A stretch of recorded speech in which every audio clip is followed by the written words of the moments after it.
And I'm going to talk about wildfire firefighting in peat, tropical peat.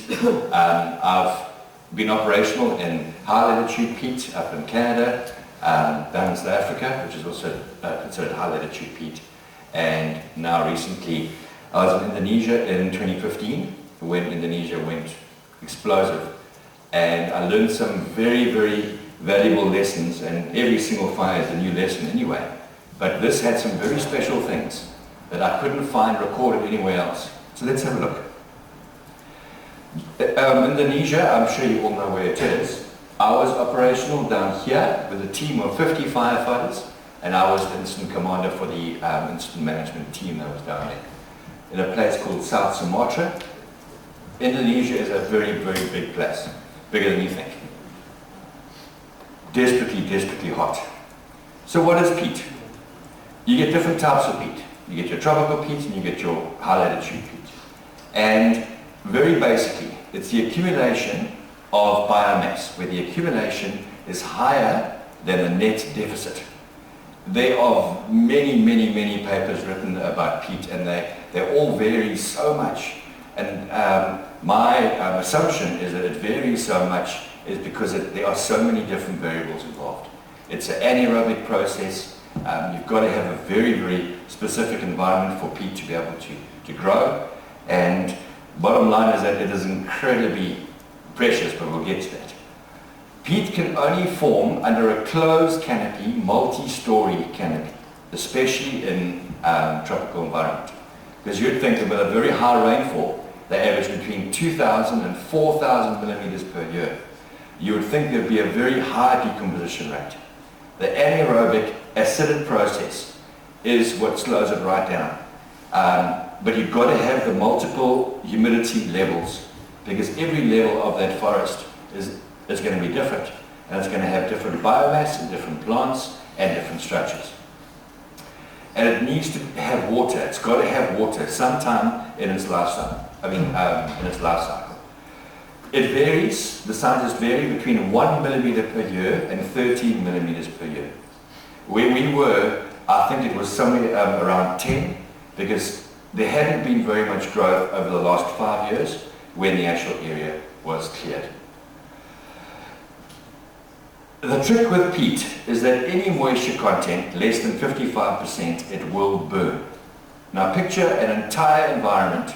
We were in an area that was 500,000 hectares, where it's peat, ranging from shallow peat to 3 meters deep, where everything burns. The roads burn, the trees burn, the fuels burn. It's the most incredible experience, because you cannot dig down to mineral soil. You've got to do other things, and that includes water. It is hydrophobic when it's dry.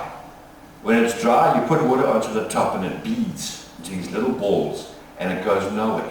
It does not go underground. It can't go underground until it reaches the next level of moisture content.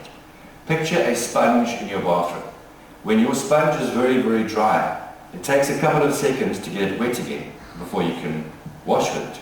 It's exactly that, but on a massive scale. It makes firefighting very difficult, because how do you get water down? There are 15 to 25 million hectares of peat in Indonesia, which is a massive amount, absolutely massive. And there's very little of it that is now not exposed. Peat should never have been exposed. It's not designed to be exposed. It's designed to be in a swamp. It's designed to have microbial activity, lots of water, lots of biomass coming in from the top and a bit going out from the bottom. It's never meant to be exposed. Now it is. The trees are all gone, and you've got this open, looks like sand, but it isn't. All biomass. The areas where we were was about 3 meters deep, and we only knew that because we had some full burn, as in full depth burns. But there are areas up to 20 meters deep. It is the largest carbon sink on Earth. The scientists are still playing with the figures, but the initial results coming out is that the 2015-2016 cycle, which was from August 2015 to February 2016, more carbon was let off on the Indonesian fires than the entire of Europe since the Industrial Revolution. Now, if that's true, and I really hope it isn't, we don't know what effects it's actually had. We've got no idea what it's done. It didn't help that at the same time there was a volcano that exploded on the north of Sumatra. That didn't help either. But it was basically a global event, and I want to say catastrophic because I think it actually was. It was a global catastrophic event that was very, very difficult to manage and very, very difficult to work in. It is absolutely priceless because if the forest is gone, it is irreplaceable. It is gone forever. You cannot put it back. Because let's say that we are working on 20-meter peat, and let's say that it's 5 millimeters in the ideal conditions per year that this thing's grown. Now it'll probably take about 1,000 years for that forest to get there first of all. So the forest gets in, let's be conservative, let's say 500 years. We're talking 50, 60 meter high trees that are bigger than from me to Prof. Trevor. So now you've got the trees, now you've got the biomass build-up, and let's say you're building up 5 millimeters per year. How many thousands of years are going to disappear when you burn it all? And it's gone forever. You cannot get it back because you can't get the forest back. Priceless, the word priceless was invented for peat. And lots of papers written about it, but I don't think the general public realize just how precious it is. For those of you, just a broad picture, peat develops in a dome. And here's a indication where we were, used to be marine. So you've got this marine clay that's underneath, and it's a very, very dark grey, very smooth, like talcum powder with ammonites in it. And it's very, very acidic. That's the old seabed. So the seabed dries out and fresh water starts coming in, and then the trees start growing. And it very, very slowly starts building up into a dome. Now picture a dome that's 500,000 hectares. Coimbra district is give or take 500,000 hectares. So picture your entire district as peat with a dome. That 10 meters where we were, we had 500,000 hectares over a 5-meter rise. Now that's so flat that you can see tomorrow coming, and you can see the dog running for the next 2 days. The critical point of this is that the water table moves up with the peat because it's a sponge. Peat can carry up to 700% fuel moisture content. So it is the ultimate sponge, which brings up the water table, which is critical. What then happens is that if you drain that peat dome, it lowers from the top, obviously, and it starts going out from the side. After the trees are cleared, they need to get rid of the water because they're going to be planting trees. Acacia mangium is one of them. It can't grow in waterlogged soil.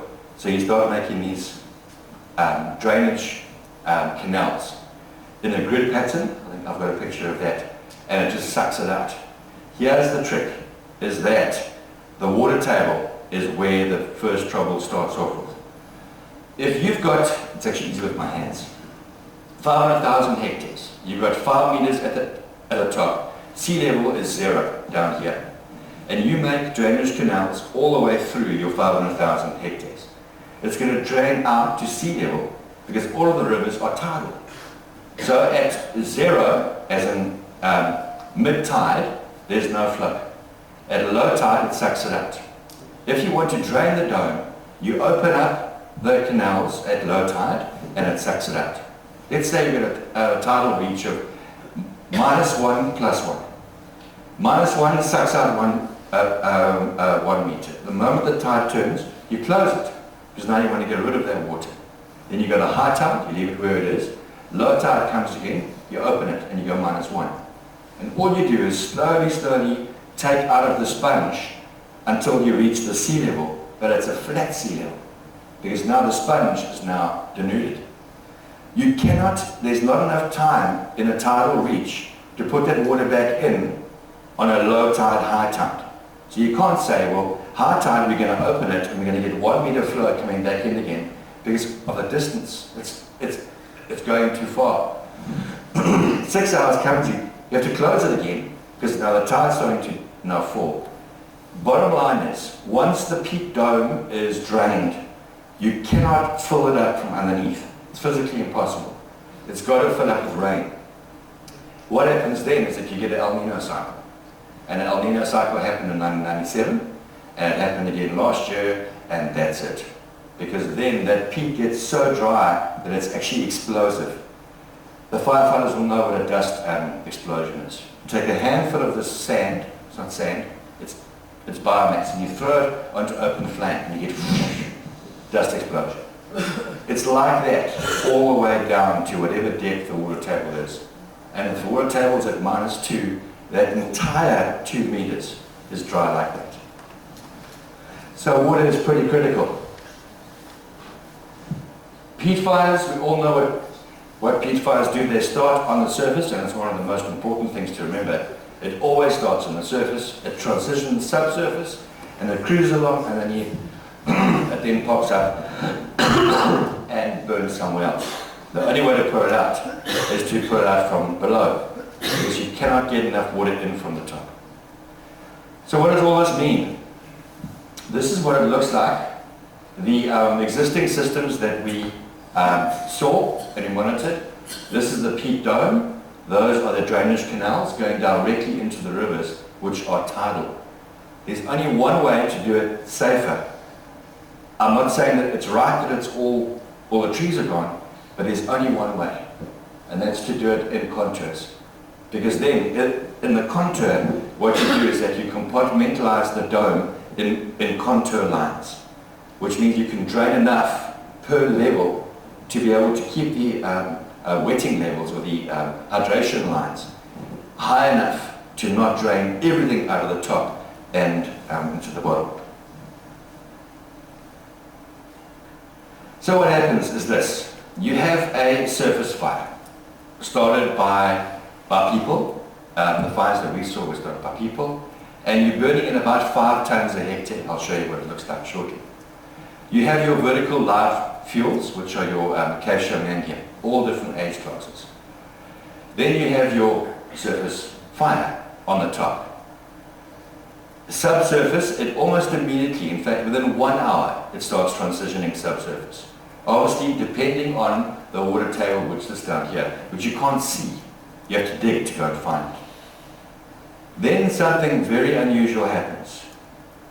All of the trees fall over because the peat has got no structural strength on its own. It's got no clay at all. It's just biomass. It's just powder. They fall over within 1 hour, and every single tree that's now alive becomes a live fuel lying flat on the top of this peat subsurface. I'm looking with Winston's did. That fire is already burning underground. This starts dropping its fine fuels, as in the leaves and the twigs, and you get a reburn scenario of 150 tons a hectare. But it's not just the flashy fuels, it's the high residence fuels, as in the so-called 1,000-hour fuels, trees the size of my thighs. 1,000-hour fuels that now sit on the top. Any area that didn't have a subsurface fire now immediately has got a major problem. Because all of that heat, and I mean, I don't know how many kilojoules were going off there. I'll show you pictures. It is phenomenal, the amount of heat that pushes down. Even if the water table was relatively high at that stage, the heat is so high that it just takes everything away and it burns to full depth.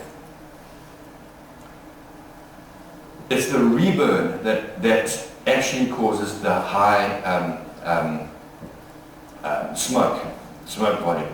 Because the reburn is obviously green fuels, and it burns hot over a long period of time, and then it goes into the peat. I'll show you what it looks like, and it's quite horrific. So let's go through a picture story. Pictures work better for me. This is a 3-year-old acacia mangan plantation. We've got about 5 ton a hectare. Green, I mean, it's ferns, it's green. There's no curing out here. That's what it looks like with a little bit. Those are now 7 years, and this is what you would call a fire break normally. That is not soil, that is biomass, that will burn. This is clearing to get to a fire site. That's what a fire looks like. in that fuel. I mean, it's a backing fire. There were no wind-driven events that we saw. What made the fire as big as they were was a single wind event that just took it everywhere, and then it was just chaos. But that's not a big deal, not a big deal at all. But there should actually be a video here.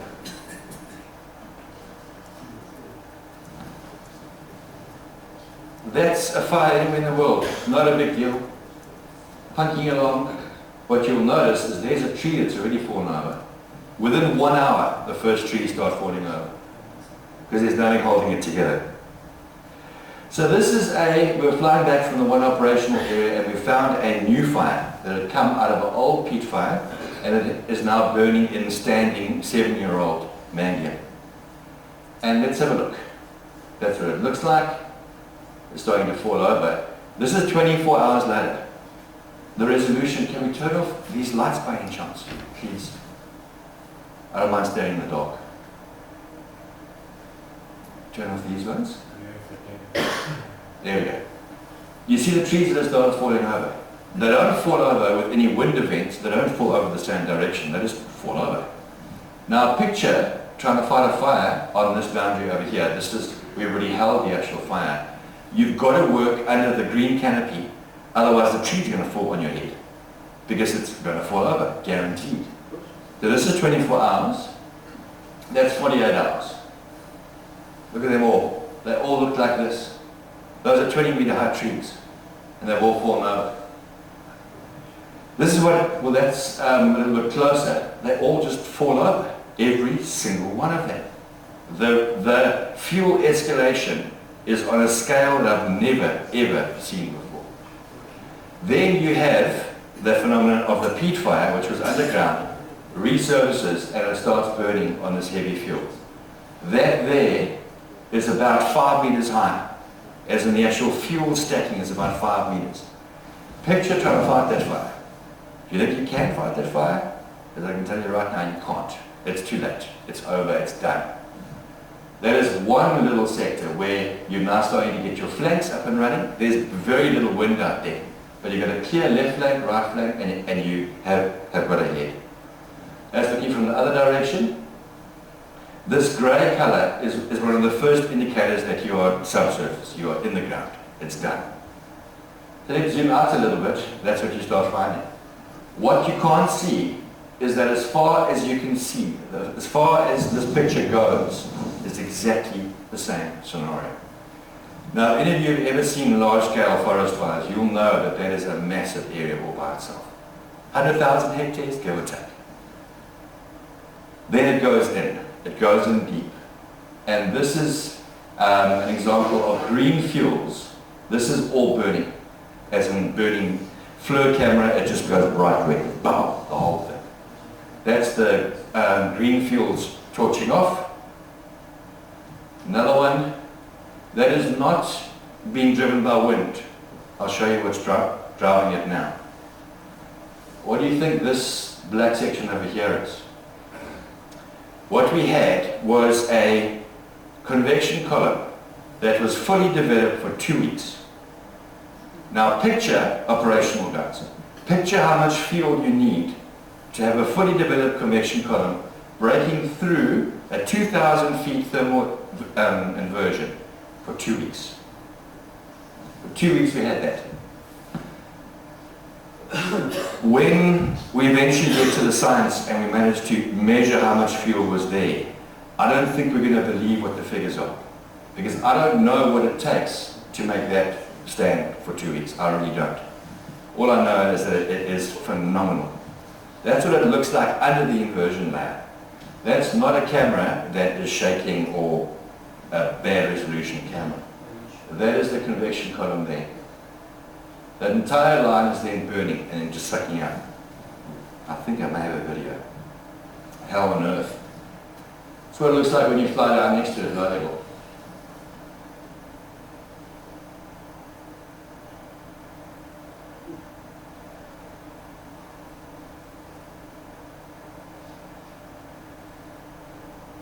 Horrible, eh? Absolutely horrific.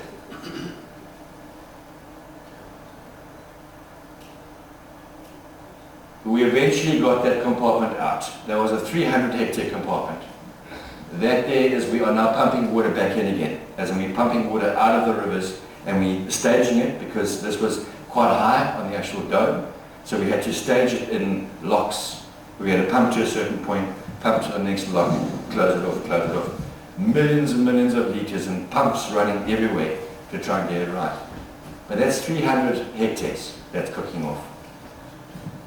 And any firefighter will know what that smells like, what it sounds like, what it tastes like. It's pretty tough. So what do we do?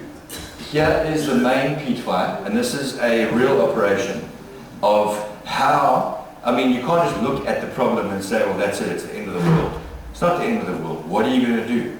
What are you going to try?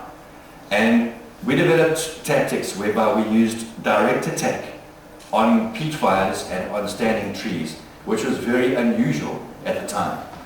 Historical way of fighting these fires is to come back to these compartment boundaries here. This is standing trees, that is the original fire, and that's a slop over or a jump. Conventionally, they would come back to here and they would hold it there. And they would flood these areas over here and hope that it wouldn't spot. Hope. Because any wind change and that fuel develops a lot of momentum very, very quickly. So what do we do? I mean, there's the tidal river. The first thing we do is close that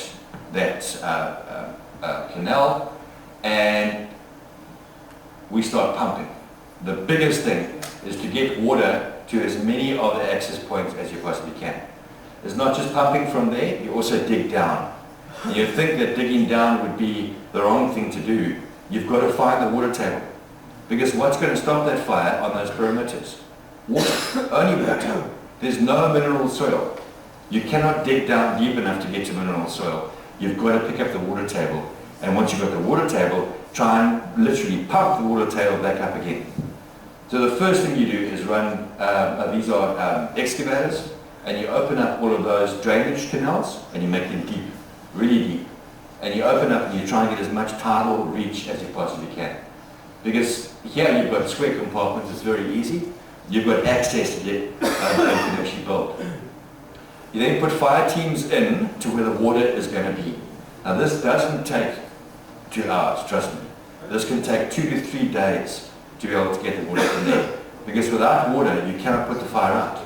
Even direct attack on that fire line, you can't do anything. Because think about hand tools. You can't use a beater, the fuel's not going to work. You can't use a rake hoe or a Pulaski, because you're going to move the fuel away and there's more fuel down below. The very substrate burns.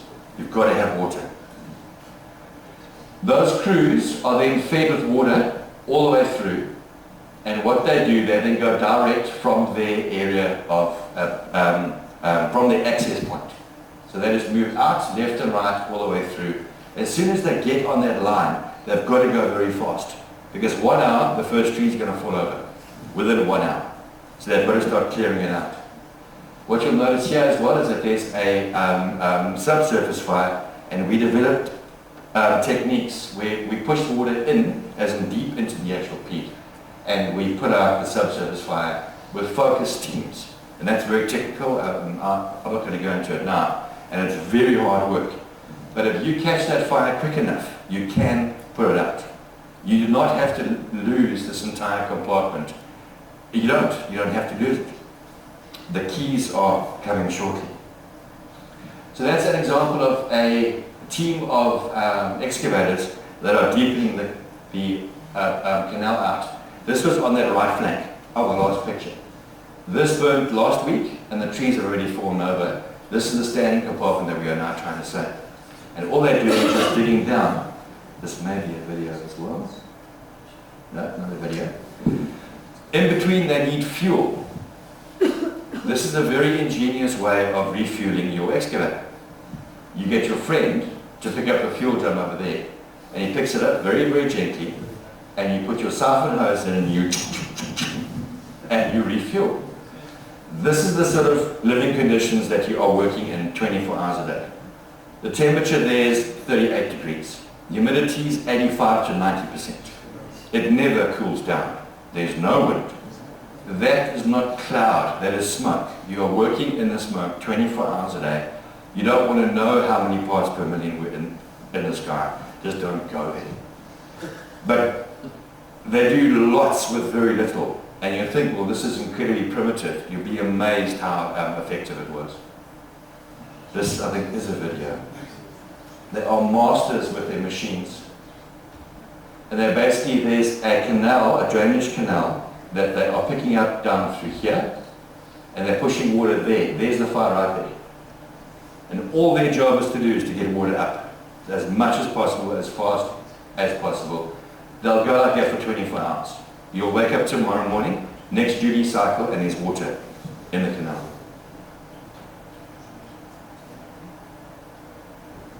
The trick is, see, that's actually mud coming out, because obviously they are not getting to the water table. That'll dry to 55% and it'll burn. So it doesn't really help very much. Okay, enough of that. We've had that one already. Can't see where that one came from. This is focusing on a hotspot. Now, this is not, anybody that's in health and safety, please disregard this totally. Just don't even look at it. This is the old or the unburned soil level. There's about 1 meter down. He's on unburned peat. And what he's doing, he's moving the heavy fuel so we can try to get in there to get focused. We use lances, peat lances, to be able to get it. This guy was a machine. We tried to get him out of there. We said, don't work inside there because it's not healthy. He wouldn't listen. He spent hours and hours and hours. That's what you're working. That there is noxious smoke. It catches in the back of your throat like a fish hook. That's what focus flooding looks like. So all you do is you open up the main canals and then you start flooding, because there's no other way that you can get inside there. You just get the water in. And this is not from rain. This is from pumping, which we tried on a very small area of only 300 hectares. That's what it looks like. We developed a local peat lance. Paku bumi means earth nail. Actually nail earth. Paku is a nail and bumi is earth. The normal commercial peat lances, which the firefighters will know, are very long but with a very low volume output. And it just wasn't enough. We didn't have enough water to come through. So we made those in the Boilermaker workshops. We got some pipe and we got a welder and we got some branches and we made them. We ended up making hundreds. That's what it looks like. This is now, you've got to get the water subsurface. This water pooling here means nothing. It's burning underneath there. If you leave that, tomorrow morning, that water will be gone and this will all be smoking again. So you take that lance and you pump in, I mean you can see it's high volumes. You push it in, into the burning peat. There's another one going in and this has got a FLIR image. That there is steam. It sounds like a volcano. You push it in and it roars as it comes out. There's a thermal image of what it looks like. So you also got to be a little bit careful because you can get burnt. I mean that's 180 degrees out there. That'll burn you quite badly. That's what it takes to do focused firefighting on tropical peat.